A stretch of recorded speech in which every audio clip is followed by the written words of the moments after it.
Ever notice how some people can't relax until every pillow is aligned and the kitchen is spotless?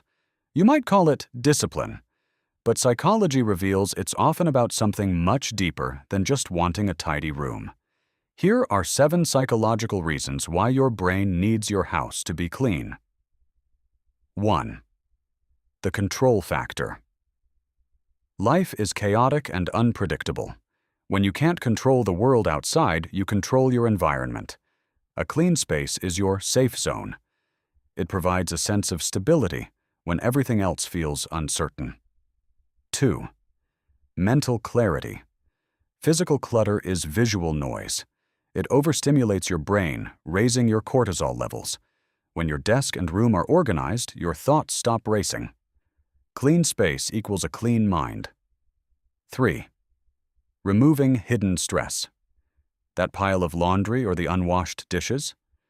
They're silent to-do lists that drain your energy. Finishing them removes that lingering mental pressure and gives you an immediate sense of relief. 4. Identity and self-respect. For many, a clean home isn't just about the house. It's a reflection of their self-worth. It's an act of self-care, proof that they value their standards and their life. 5. Emotional regulation. Feeling overwhelmed?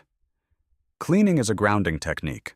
The repetitive, rhythmic nature of cleaning tasks soothes the nervous system and helps you regain emotional balance when you're spiraling. 6. The hyper-aware mind. Some people are simply more detail-oriented. A crooked picture or a cluttered counter isn't just messy. It's a physical itch they have to scratch. They aren't trying to be difficult. They just notice things others ignore. 7. Instant dopamine.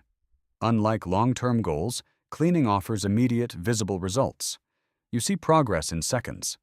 That done feeling triggers a small dopamine hit, reinforcing the habit. If you relate to this, it's not just about cleaning. It's about how your mind protects itself. Which of these resonates with you most? Let me know in the comments. Subscribe for more psychology breakdowns.